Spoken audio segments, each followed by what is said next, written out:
I don't want to be the bad guy anymore. You can't mess with the program, Ralph. You're not going turbo, are you? Turbo? No, I'm not going turbo. Come on, guys. Is it turbo to want a friend?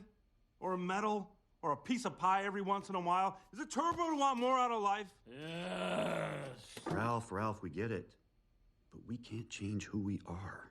And the sooner you accept that, the better off your game and your life will be. Hey, one game at a time, Ralph. Now let's close out with the bad guy affirmation.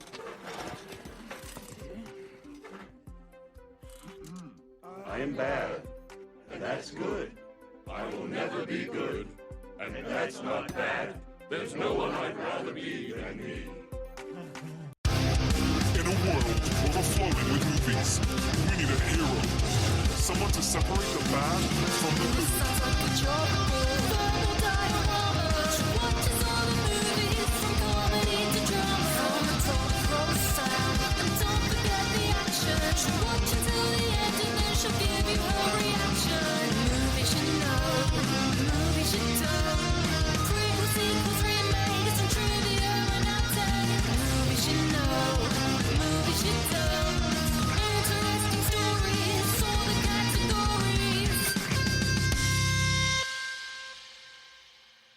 Hi everyone, I'm Em and welcome to Verbal Diorama episode 207, Wreck-It Ralph.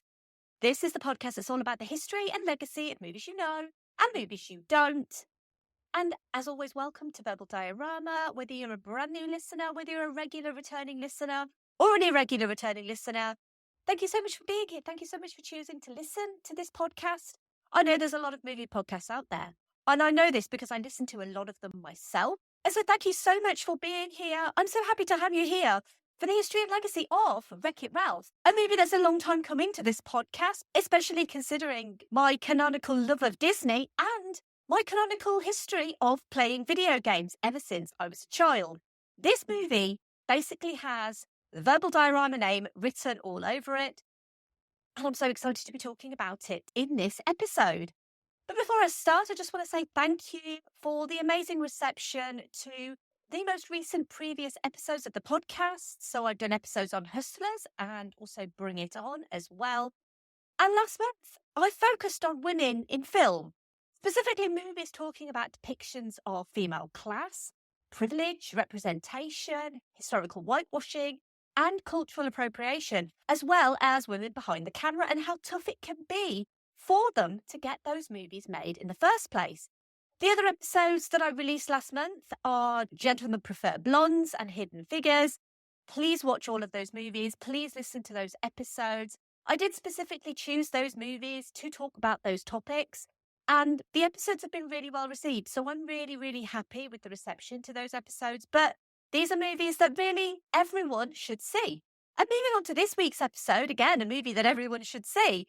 I do animation season every year, and this movie just missed out on a spot at the start of the year. And I never wanted animation season to just be the place that animated movies end up, and then there's no sign of them for the rest of the year. And it just seemed like the ideal time to talk about Wreck-It Ralph. And hopefully, I don't wreck this episode. Here's a trailer for Wreck-It Ralph. My name's Wreck-It Ralph. I'm gonna wreck it! 30 years I've been doing this. I can fix it! It's hard to love your job when no one else seems to like you for doing it. You're just the bad guy who wrecks the building. I'm okay. If I'm really honest with myself, it sure must be nice being the good guy. Ralph, you are bad guy, but this does not mean you're bad guy. I don't want to be the bad guy anymore. Ralph abandoned his game. Welcome to Game Central Station. Bad guy coming. Everything changes now. Where's Ralph? Sorry, Cubert. It's me, Ralph. Ralph's gone to hero's duty? Fear is a four-letter word, ladies. You want to go pee-pee in your big boy slacks? Keep it to yourself. Hey, mister. You're not from here, are you? Sugar Rush? You're game jumping? Hey! Aha! You wouldn't hit a guy with glasses, would you? Aha! You hit a guy with glasses. That's well played. Without Ralph, we're doomed. They're gonna pull our plug. What's that? A medal. I earned it in Hero's Duty. Not that kind of duty. I bet you really gotta watch where you step in a game called Hero's Duty. Some nights I stay up, cashing in my bag. We can't change who we are. You can't mess with the program, Ralph. Some nights I win. Everyone here says I'm just a mistake. You ready for this? What do I stand for? I'm not leaving you here alone. Well, let's close out with the bad guy affirmation. I am bad. And that's good. I will never be good. No. And that's not bad. Hold that thought. There's no one I'd rather be than me.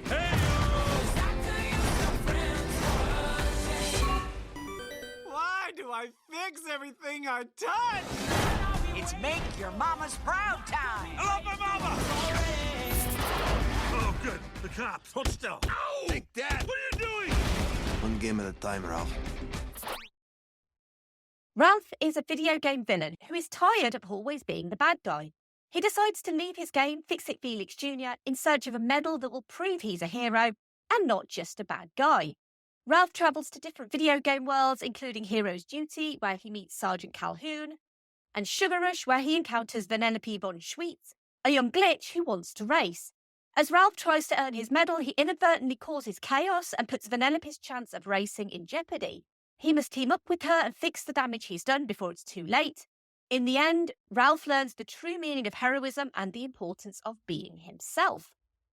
Let's quickly run through the cast of this movie. We have John C. Reilly as Ralph, Sarah Silverman as Vanellope von Schweetz, Jack McBrayer as Felix, Jane Lynch as Sergeant Calhoun, Alan Tudyk as King Candy, Mindy Kaling as Taffeta Muttonfudge, Joe Lotruglio as Markowski, Ed O'Neill as Stan Litwack, and Dennis Haysbert as General Hologram. There are many, many cameos in this movie as well. We have video game characters Tapper, Sonic the Hedgehog, Ryu, Ken, M. Bison, Zangief, Clyde, Bowser, and Universe. Lara Croft and Mario are mentioned but don't show up on screen. And this is despite Lara Croft never actually being available in arcades until 2018. So the question remains, how do they know who Lara Croft is? But anyway, Wreck-It Ralph has a screenplay by Phil Johnston and Jennifer Lee, story by Rich Moore, Phil Johnston, and Jim Reardon, and was directed by Rich Moore. And it's appropriate that the idea of an animated movie featuring a video game character as the protagonist stretches back to the early days of the video game medium. While simple electronic games were developed in the early 1950s, the development of games started to gain traction in the 1960s with the advent of BASIC and C high-level programming languages and Unix in the 1970s. Unix created a common programming environment which meant people could share their code between themselves, and magazines and guides were published encouraging and teaching others to code. Text-based RPGs became popular in the late 70s and took advantage of the limited graphical ability of most computers, but the arcade video game industry, notably Atari's Pong in 1972, led to commercially successful arcade video games like Space Invaders, Galaxian, and Asteroids. This era is referred to as the golden age of arcade video games from the late 1970s to the early 1980s. A period of rapid growth and technological enhancement. Computers were evolving with more power and were becoming cheaper, and arcades transitioned from black and white games to colour and evolved from simple shooting and flying games to driving games like Pole Position and Turbo, not that Turbo, and early character platform action games like Frogger, Pac-Man, and Donkey Kong. Due to the many copies of well-liked games that filled arcades, the emergence of home video game consoles, and the moral panic regarding the impact of arcades and video games on children, the golden age of arcade games started to fade in 1983. Both of these declines, which negatively impacted the North American video game industry revenues for a number of years, happened around the same time as the video game collapse of 1983, but for quite different reasons. Early in the 1990s, there was a revival of the arcade game market, particularly with the launch of fighting games, but the idea for an animated movie about a video game character was in the pipeline at Disney as early as the late 1980s. It underwent various iterations each time it was pitched to Disney. It started out as High Score in the late 1980s and became Joe Jump in the 1990s. Joe Jump, which is an actual game nowadays, was the brainchild of Sam Levine. Joe Jump was storyboarded as a forgotten 8-bit video game character trying to make his way into the modern world. But when John Lasseter joined Disney, a review of ongoing projects began and Joe Jump wasn't deemed Disney enough. But Lasseter kept Levine and his writer working on the project for another year. Joe Jump would basically languish in Disney purgatory, not good enough to greenlight, but not awful enough to cancel outright, for years until 2008, when Disney decided to respawn the project into Reboot Ralph. But even before it became Reboot Ralph, it was very different to what we now know it to be. Fix-It Felix Jr. was the main character in the original draft of what would become Reboot Ralph, aka Wreck-It Ralph. Felix worked for the family fixing business and was due to take over the business from his father, Fix-It Felix Sr. He wanted to form his own path in life and go against his coding, so he set out to demonstrate his independence and his ability to stand up to his relatives. The antagonist of the story was Wendell Grubble, a large troll-like creature that talked in grunts and frequently flung rubbish at Felix, a bit like Donkey Kong from the original Donkey Kong game. The development team realised after a few months that the antagonist of a video game would be a considerably more intriguing character to follow, since his programming would be much less kind to him. He would have more of a journey to go on, and because in the world they were building, his would be a vital but largely thankless job. Wendell morphed into Ralph, and his personality began to take shape, even if his design still resembled Donkey Kong more than the Wreck-It Ralph we are all familiar with. Felix's role wasn't significantly reduced when Ralph took the lead first. The two travelled around the arcade together for a large portion of the second act. Later on, they would form a trio with Vanellope von Schweetz. But in the end, the relationship that developed between Ralph and Vanellope on their own was considered to be more compelling, and it paved the way for a supporting story in which Felix and Sergeant Calhoun run into peril while in search of Ralph. While in original drafts, more worlds were developed for Ralph to visit, including a Sims/Grand Theft Auto style open sandbox world called Extreme Easy Living 2. The production team decided to limit it to 3 distinct worlds, accessible via an extension cable. Fix-It Felix Jr. would be a classic 8-bit style arcade game referencing games like Donkey Kong and Rampage, heavily focused on a traditional 8-bit blocky design. Hero's Duty, a first-person shooter based on Call of Duty and Halo, with high-definition graphics and muted tones, and Sugar Rush, a bright, vibrant, candy-coloured world with various racing levels, inspired by the work of Spanish architect Antoni Gaudi, and also clearly inspired by the work of Shigeru Miyamoto's Mario Kart.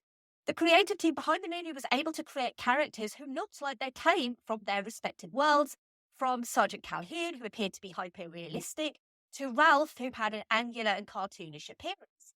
The numerous design styles and concepts were merged into the many worlds by assigning various art directors to each one.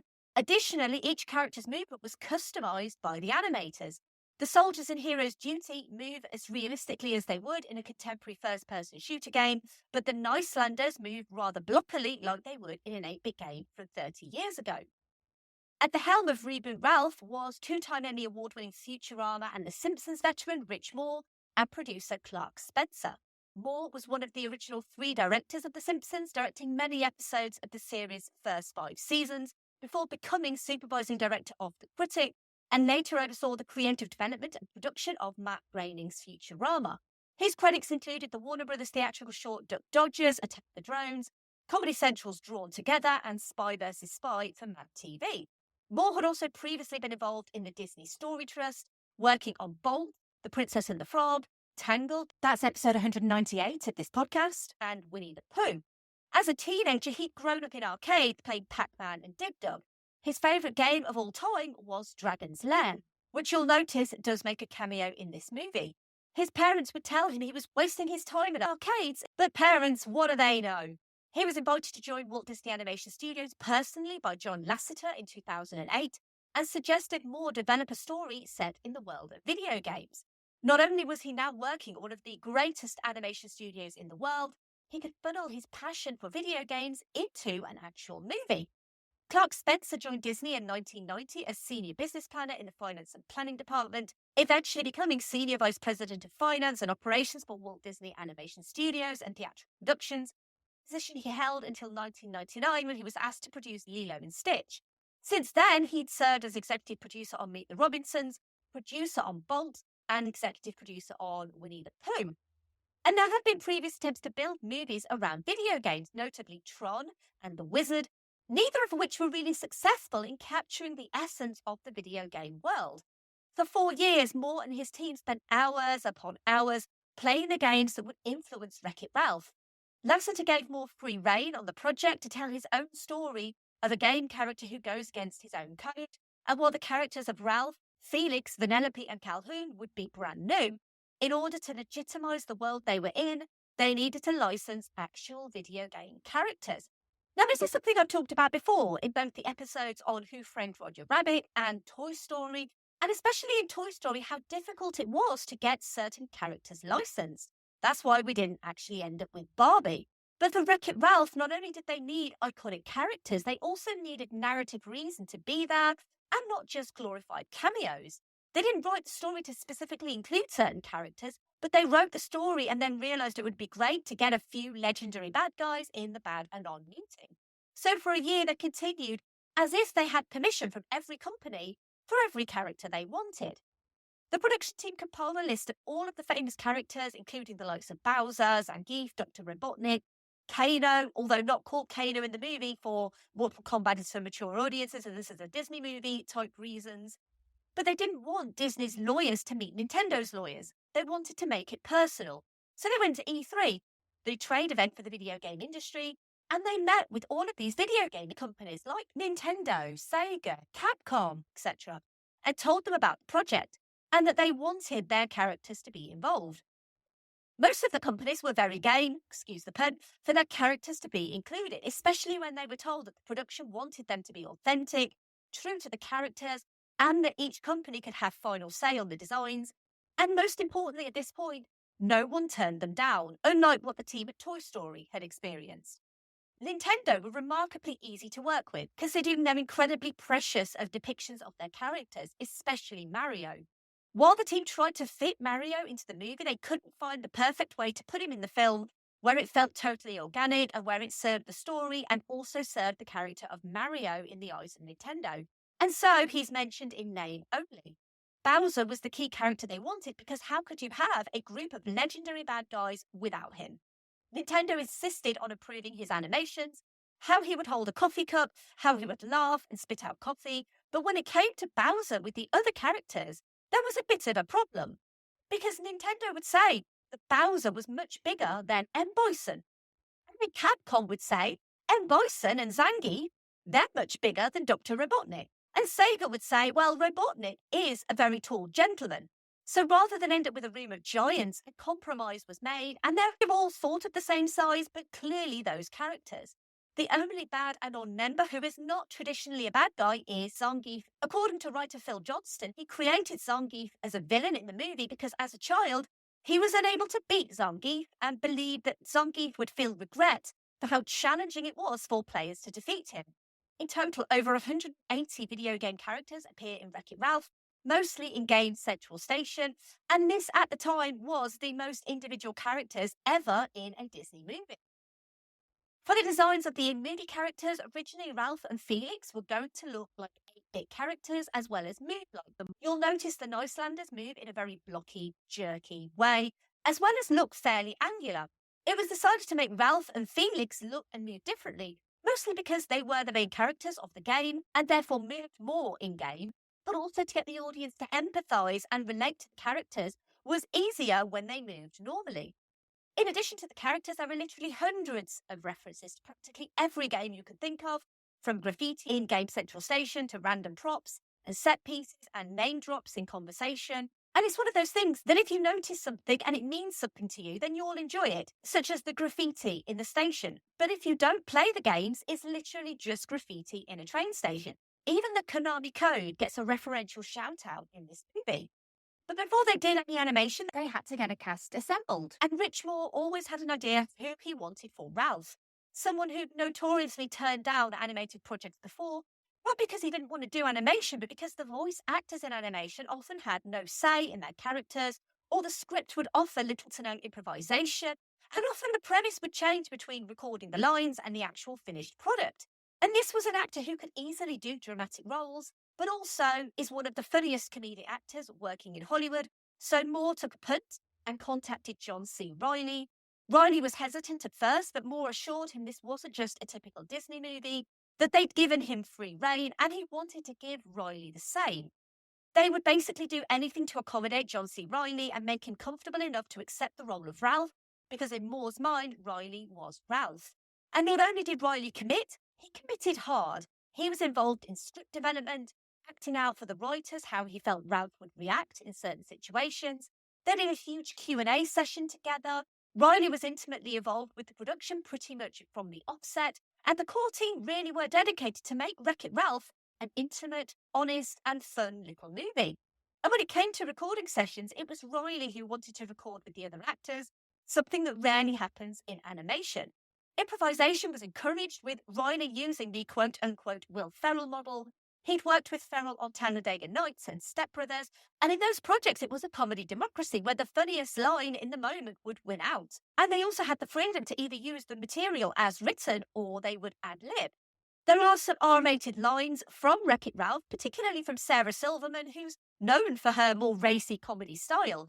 But I can't see Disney ever letting those particular lines see the light of day.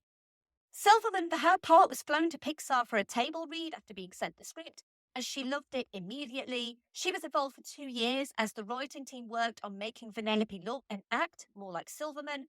She and Reilly worked together on every scene. Technically, Sarah Silverman is a Disney princess now.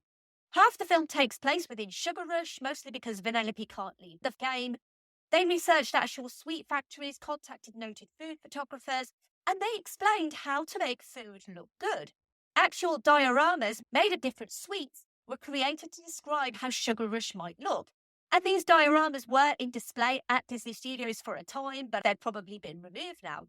And you can't have a Disney animated movie without Alan Tudyk. One of my favourite actors. I simply love that man so much. He has amazing arms. He based the voice of King Candy on Ed Wynn, a popular comedian whose career began in the 1930s. Wynn voiced the Mad Hatter in Disney's version of Alice in Wonderland, and that in particular served as a reference point for King Candy. This was Alan Tudyk's first time voicing a character in a Disney animated movie, and he's done it for everyone ever since. He's now classed as Disney's good luck charm. Additionally, Roger Craig Smith and Kyle Hebert reprised their roles from the Sonic and Street Fighter video games, respectively, playing Sonic and Ryu. All the other voices for all the other characters were done by new people. What sets Wreck-It Ralph apart from its other Disney animated stablemate and links it to some others isn't its focus on princess stories, but its technological innovations. Disney are no strangers to innovating. They invented the multi-plane camera in the 1930s, giving films like Snow White and Bambi an unheard level of visual depth. They developed CAPS, Computer Animation Production System, in the 1990s as a groundbreaking digital upgrade to the analog multiplane system, allowing the integration of CG elements into intricate scenes for the first time. Disney first used deep canvas with the release of Tarzan in 1999, allowing the viewer to navigate around a digital painting and for the character to surf through trees. And I've spoken about all of those new technologies in previous episodes of this podcast. Wreck-It Ralph, though, brought about bidirectional reflectance distribution functions with more realistic reflections on surfaces and a new virtual cinematography camera capture system. For the first time, cameras could travel within virtual environments and provide artists with ideal camera placements, setups, shots, visualization and placement, and interaction of visual elements in a scene. Exactly how you might move and set up a camera in the real world. It's basically a virtual camera rig that goes through scenes in real time. Despite not being the first studio to use virtual production technologies and techniques, Disney stands out because of their pipeline integration. There was no need to shift assets into separate capture systems within a separate pipeline, which would then need reintegrating the data into the primary production system. The camera capture technology was completely integrated into the studio's production workflow. The capturing system was developed by them within their current pipeline and is based on their shared Maya framework. As a result, they had access to all of the resources and scene building tools used in their typical scenes and shots. Wreck-It Ralph made heavy use of the capture system in both subtle and overt ways. One game that uses the technique more overtly is Hero's Duty. It uses a rougher, more handheld first-person point of view. Different scenes are given life and excitement by adding shaking and motion to the camera using the capture system. Just like in a first-person shooter, they can put a director virtually into a set. They can look 360 degrees in every direction and get a sense of the scale and placement of everything within the scene and plan the shots. You just hand them the device and watch them visualize the scene. While the technology was used primarily on Hero's Duty, Disney was planning to use the system on forthcoming projects too, but I haven't actually found any proof that they have used it on any future projects. That doesn't necessarily mean they haven't, it just means that the information just simply isn't out there. But Wreck-It Ralph was the ideal movie to debut a technology like this, exactly the same as Wreck-It Ralph was the perfect movie to debut a video game character. And speaking of video game characters, this is an awful segue, but just go with me. It's time to move on to the obligatory Keanu reference of this episode. And if you don't know what that is, it's where I try and link the movie that I'm featuring with the one and only Mr. Keanu Reeves. And this one was so super easy, because Keanu starred with Luigi Mario himself, John Leguizamo, in John Wick. Luigi doesn't appear in Wreck-It Ralph, but his brother Mario is mentioned, so technically the worlds are linked. And to be honest, I have seen the new Super Mario Brothers movie, and it is really fun, but there's something about that 1993 Super Mario Brothers movie with John Leguizamo as Luigi Mario, and Bob Hoskins, obviously, as Mario. I just adore that movie so much, and it really is the perfect way to link Keanu to this movie. One of the most important things when you're talking about video game development, you obviously need to have great characters, you obviously need to have wonderful playability, and ideally as few bugs as possible, but you also need to have great music. And one of the best things about most iconic video games is the music. An 8-bit orchestra was used to tailor the score for Wreck-It Ralph. The score was written and composed by Henry Jackman, and the soundtrack featured songs by Owl City, AKB48, Buckner and Garcia, Skrillex, Noisia, Kool and the Gang, and Rihanna. An animated version of Skrillex is shown on screen DJing the 30th anniversary party. In an interview with the Los Angeles Times, Jackman recalled that before getting into video game music, he purchased a vintage Donkey Kong arcade game, which he would end up dismantling later. He said, quote, "I wanted to check the original Namco chips from 1984 to see what the frequency response was. These machines weren't capable of making frequencies higher than such and such a note. They weren't able to play more than 3 sounds at once. I didn't want anyone to be able to go, but that sound couldn't have been played in those days. The film is pretty accurate," unquote. And those are the levels that Henry Jackman goes when he's creating a score for a movie based on a video game. And I have a question for you all. Have you ever wondered what became of Garland Hulse, the 12-year-old Fix-It Felix champion? Well, let me tell you, when Kent Zaborski broke his world record a few weeks later, Hulse's meteoric rise to stardom was cut short. You obviously don't wonder what became of Garland Hulse because Garland Hulse and Kent Zaborski don't exist. But it was actually a genius marketing ploy. Wreck-It Ralph director Rich Moore discovered that the former child star had slowly declined over the past 30 years and juggles various jobs to support his mother. And this is in a King of Kong-style mockumentary called Garland Hulse, Where Potential Lives, which follows Hulse's decision to retake his record-breaking crown for the Fix-It Felix Junior High School. The 28-minute mockumentary was created to promote the home media release of Wreck-It Ralph, and unfortunately seems to have been removed from YouTube now. And Disney returned to E3 in 2012, not to scout for characters this time, but to promote Wreck-It Ralph with an arcade version of Fix-It Felix Jr. There were also browser and mobile versions of the game, but sadly it appears they've since been removed from Disney's official website. There is a version that's quote-unquote playable at kbhgames.com. I will link to it in the show notes, although I couldn't actually get it to work. And I don't know if that was maybe my keyboard, maybe I didn't have the correct keys. I was just trying to use left and right. But it is a pretty faithful adaptation of the game that we see on screen.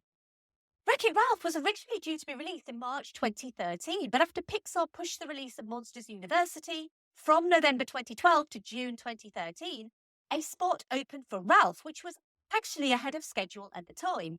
And when it was released, it wrecked the competition, which, to be honest, was only Flight and the Man with the Iron Fists, when it was released on the 2nd of November 2012, opening at #1 at the box office, the largest opening for a Walt Disney Animation Studios film at the time, and grossed $60.6 million in its first week.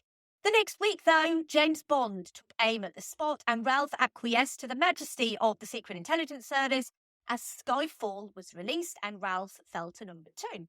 Wreck-It Ralph's release was accompanied by the traditionally 2D animated Disney short Paper Man, which would go on to win the Best Animated Short Film at the 85th Academy Awards. On a $165 million budget, Wreck-It Ralph would gross $189.4 million domestically in the US, $281.8 million internationally, for a total worldwide gross of $471.2 million.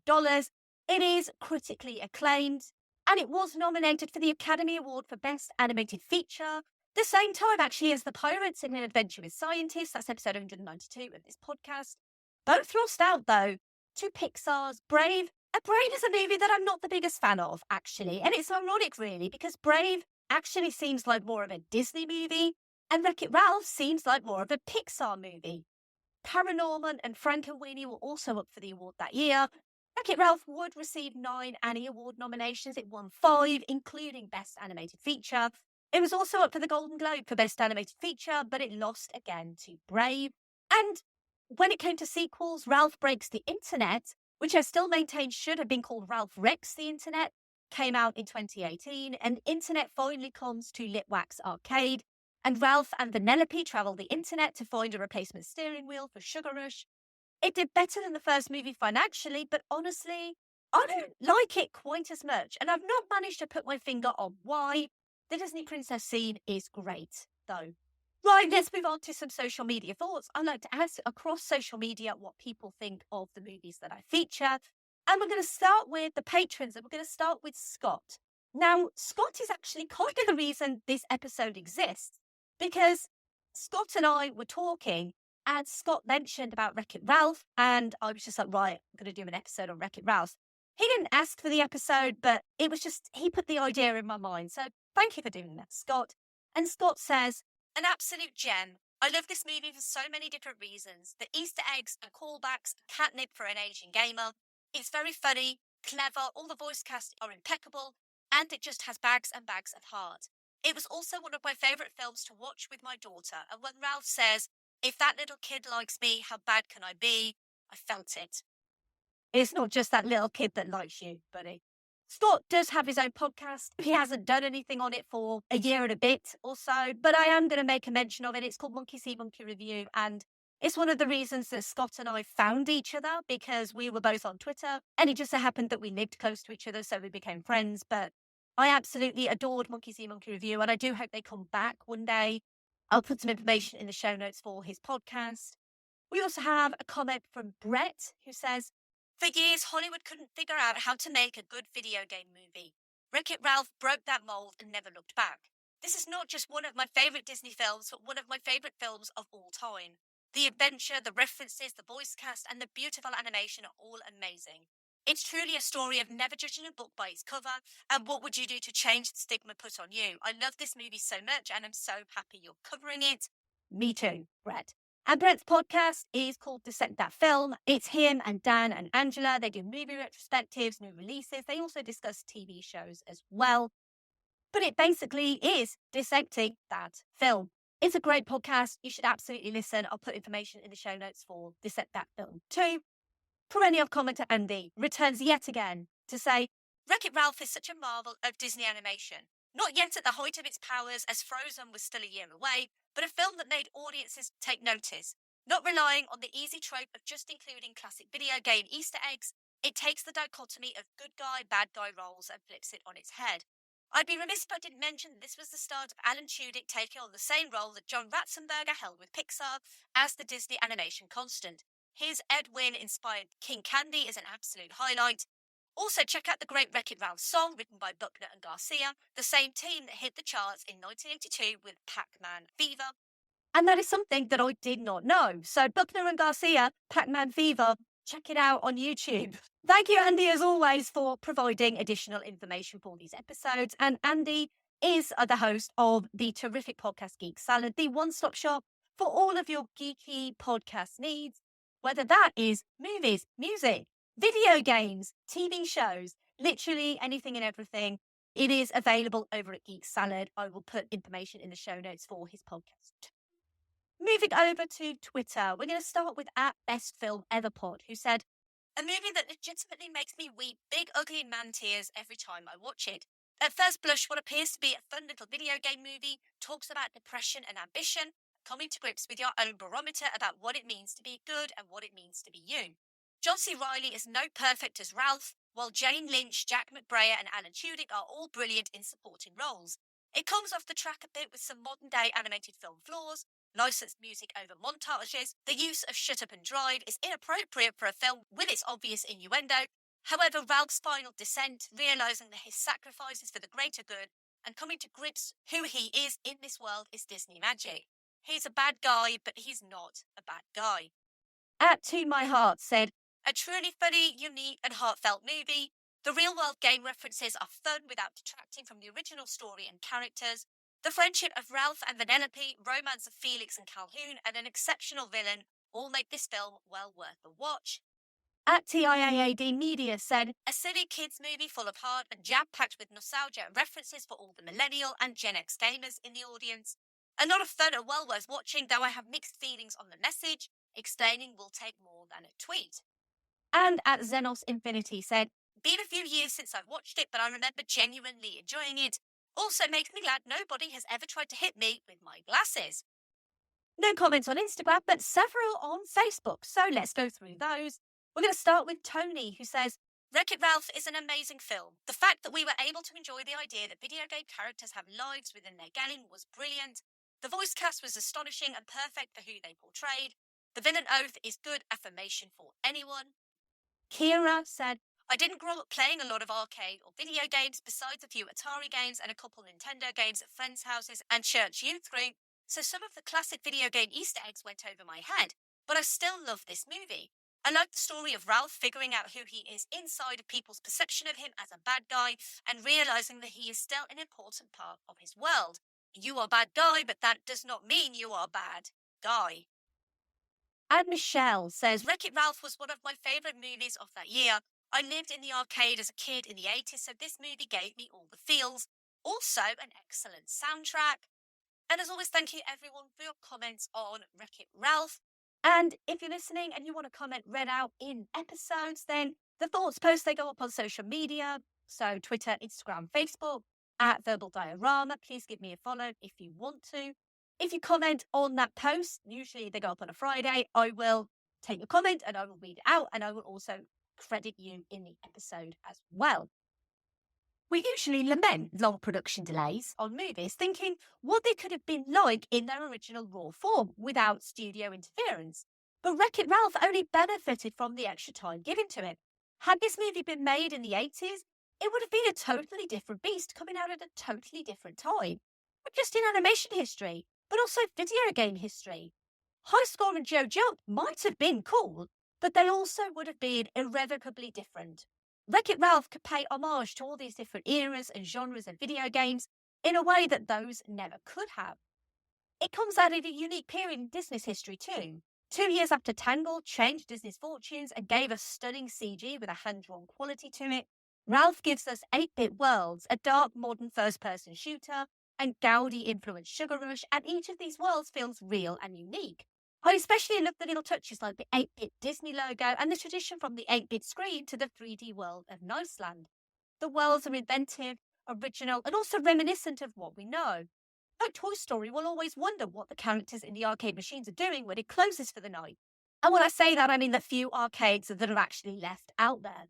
Through the cables plugged into an extension cord which serves as a hub connecting all of the game cabinets, characters can move between games using a clever subway system.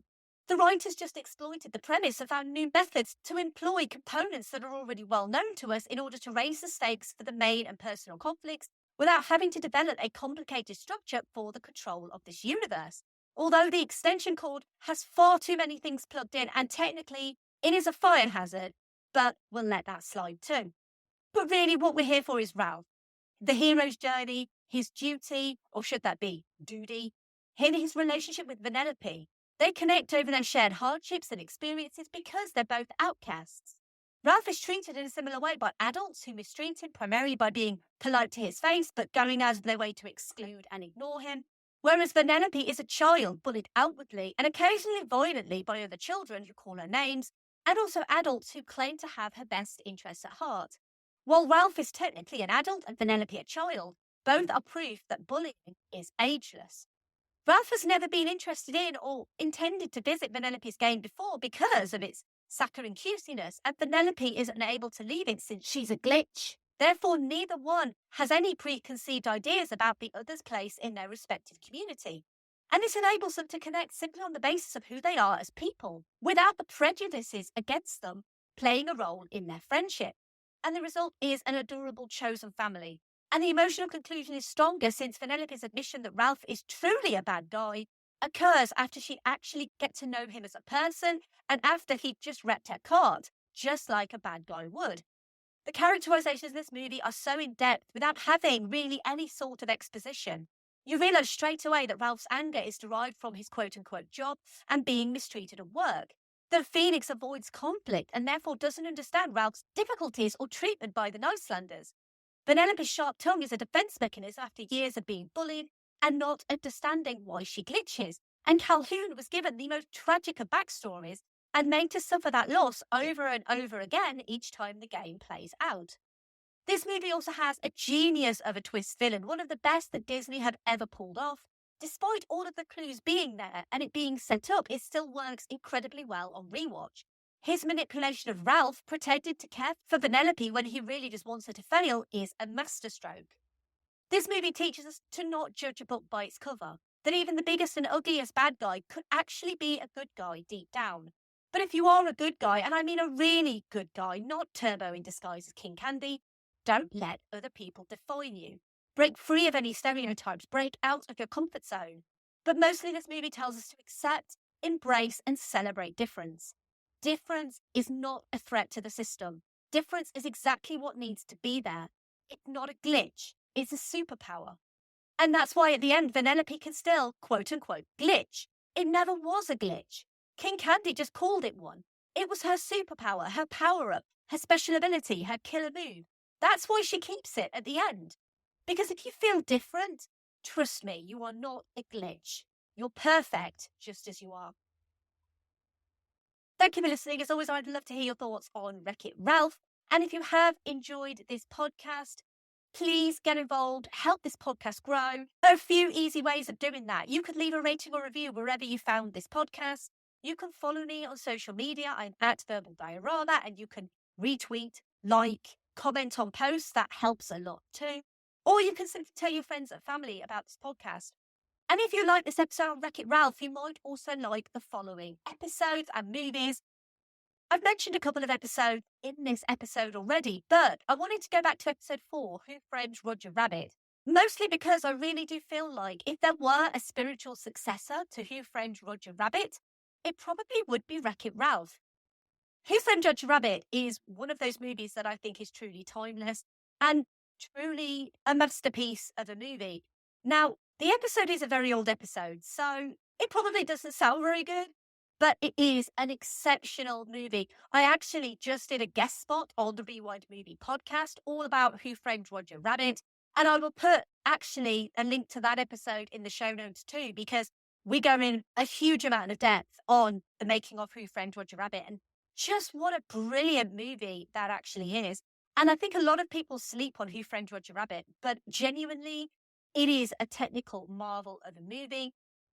I'm also going to recommend episodes 50, 112, 143, and 144.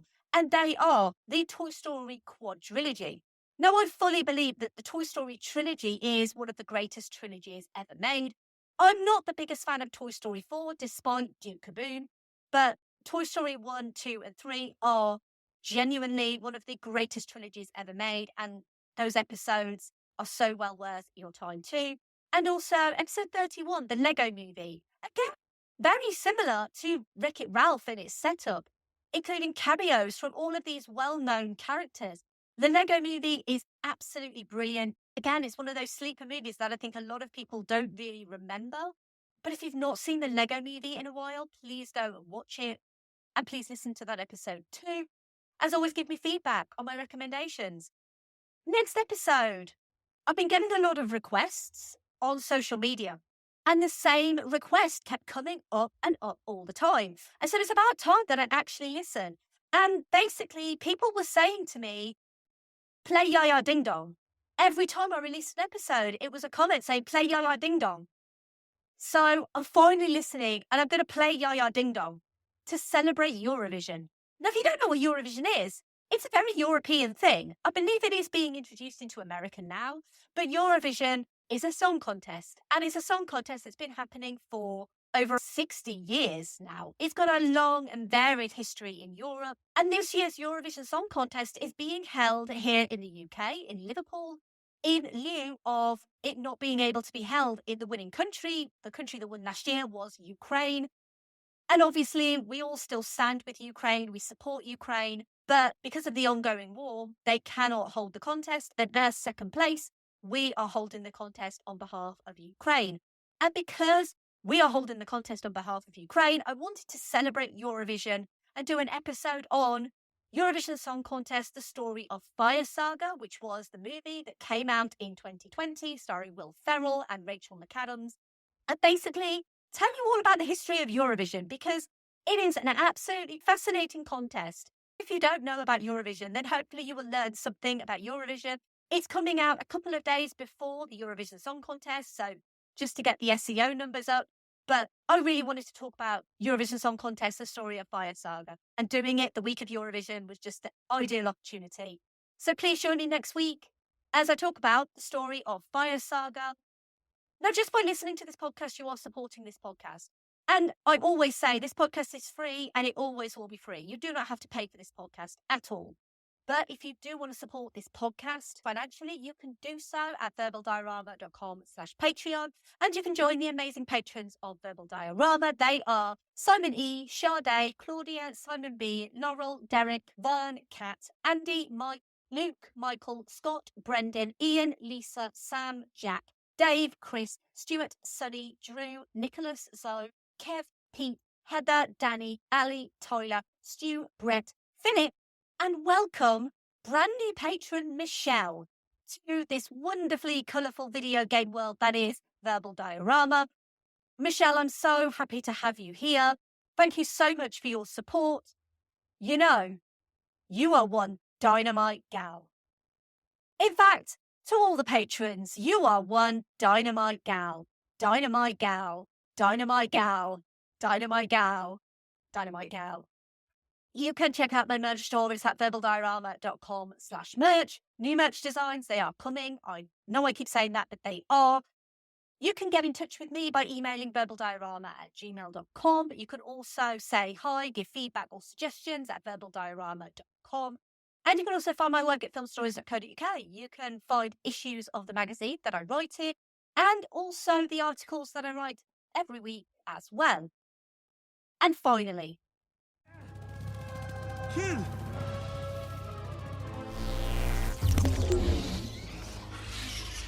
Penelope! Oh, look at that, it's his little friend. Let's watch her die together, shall we? No! It's game over for both of you. No. Just for me. Ralph! Penelope!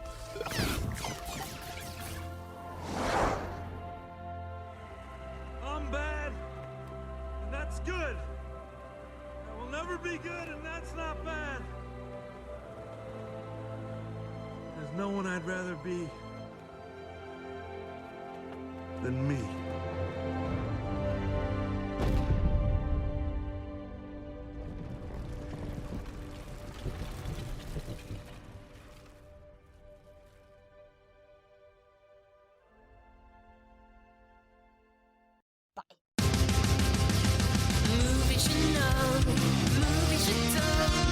Prequels, sequels, remakes, and trivia and updates. Movies you know.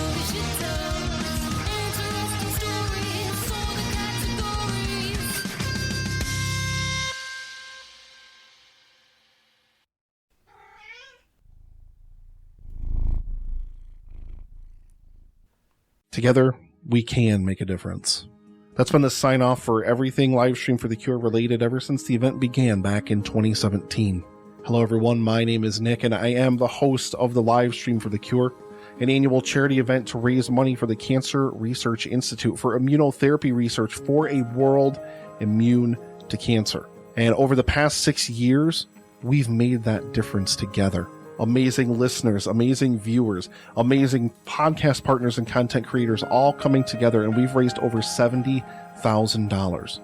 But this year, we're going to make our biggest difference to date, and we're going to raise $25,000 for the Cancer Research Institute. Tune into the event at twitch.tv/livestreamforthecure starting May 18th, as we're joined again by podcast partners and content creators from around the world to help the Cancer Research Institute crush cancer. Together, we will make a difference.